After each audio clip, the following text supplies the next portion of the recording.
Great. Let's go.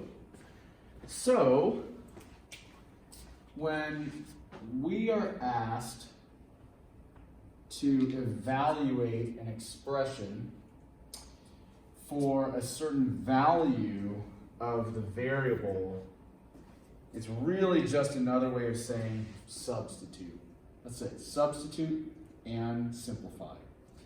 So in this problem, they say x plus 8 is the expression, and evaluate it for when x equals 1. And so, like I said a moment ago, it's really just a matter of substitute and simplify. That's it. So, substitute whatever value they give you for the variable. Then, use your order of operations, which you all know how to do. We've done several classes over them. To then simplify that expression. That's it. Let's go to the next one. All right, 11 minus z is the expression, and we need to evaluate it for when z has a value of 5. So 11 minus 5, which is 6. So far, so good? Any questions about that? All right, next one. 53r. We need to evaluate it when r is 2. And so I substitute 2 for r, and now I simplify based on the operation, which in this case is multiplication. Done. Doing okay? Any questions? Anybody want me to do their problem? Okay, all right, number 4.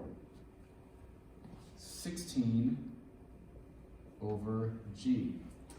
Zoom out. And this is for when g is 4. So, substitute. And 16 divided by 4 is 4. Questions? We doing okay? All right.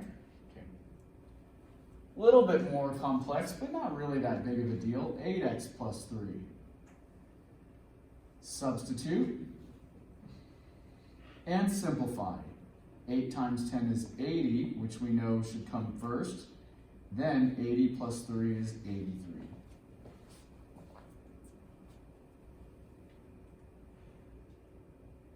All right?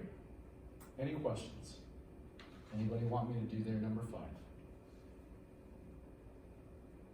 Okay, number 6.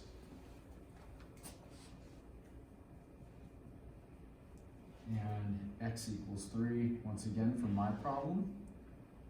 Now, you should notice that every time I've substituted the value in a set of parentheses, parentheses, parentheses, parentheses, parentheses, all the way through. I like to do that because even though we're dealing with positive numbers, it really, number 1, helps to see where we substituted. Number 2 is that in the event that the value is negative, we won't get confused. And number 3, notice how it really makes sure that you know it's multiplication. There's a lot of benefits, mainly organizational, to substituting with parentheses, and that will result in minimizing errors. Questions? Halfway through? All right.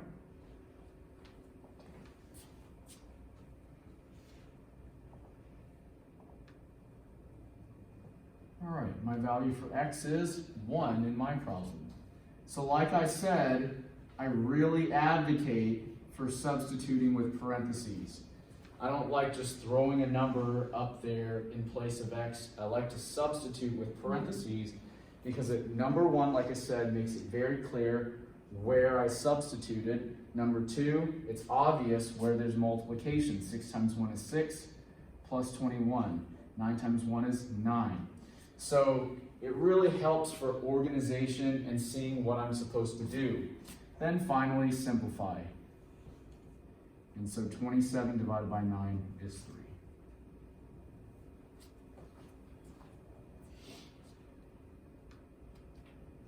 questions at all? You guys doing all right? Ready to go on? Okay. Now, in this problem, for the first time, we have two variables to substitute. Is that a big deal? No, not at all. Substitute whatever value they tell you for x and substitute whatever value they have for y. It's not a big deal, it's just a double substitution.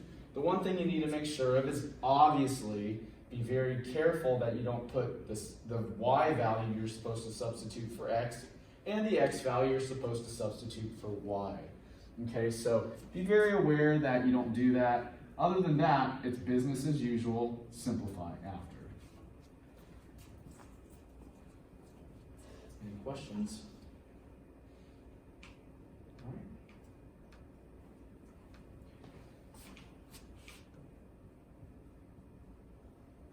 Another double substitution or two variable substitution. And so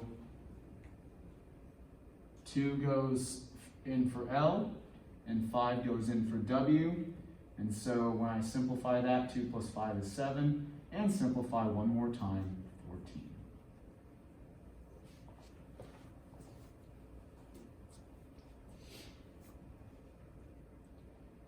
Questions at all? Anything? All right, next.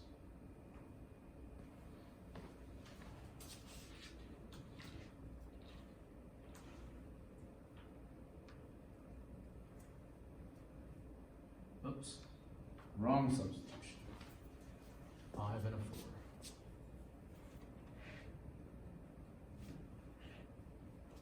So as long as you substitute the right value into the right place, correct value, correct positioning, you're going to be just fine. And because you've had so much practice with simplifying and multiplying, you should be okay. And so there it is, done. Questions? We're doing all right? You guys getting the right answers? All right? Let me know if you'd like me to do yours. I'm happy to. Just got to ask. Okay? All right. Next.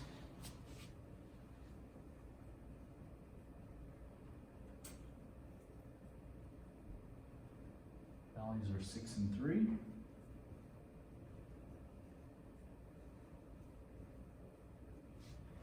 I like to just, like I said, substitute with parentheses. It's just a great habit, especially when we start getting into negative values.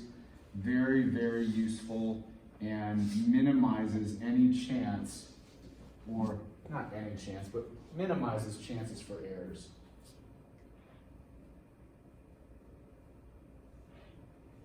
Questions at all?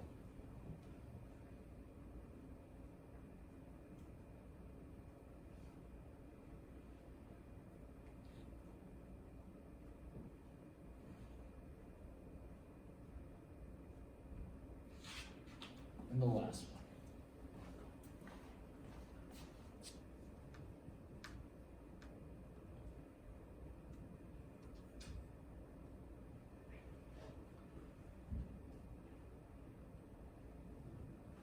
All right, so this last one is so important that you substitute the correct values in the correct places, because in the event that you don't, you could potentially be making quite a few mistakes. My value for x is 7, so everywhere I see an x, I need to substitute a 7. That's going to be here and here, so 7 and 7.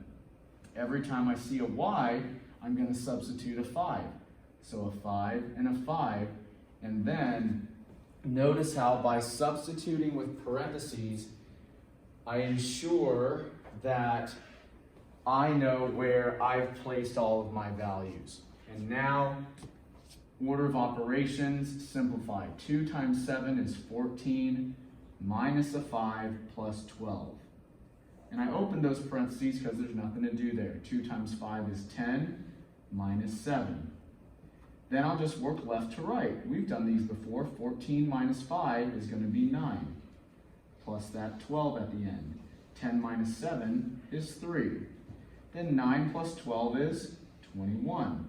Over that 3, nothing else could have been done in the denominator. And then finally, 21 divided by 3 is 7, and I'm done.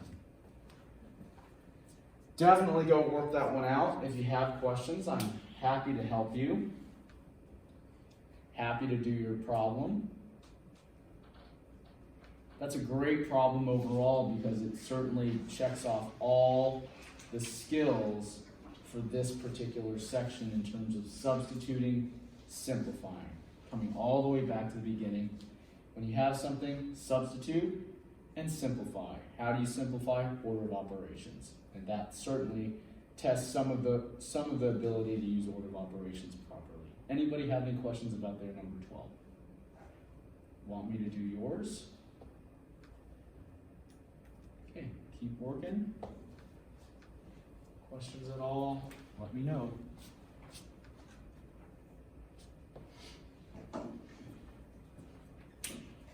Any questions?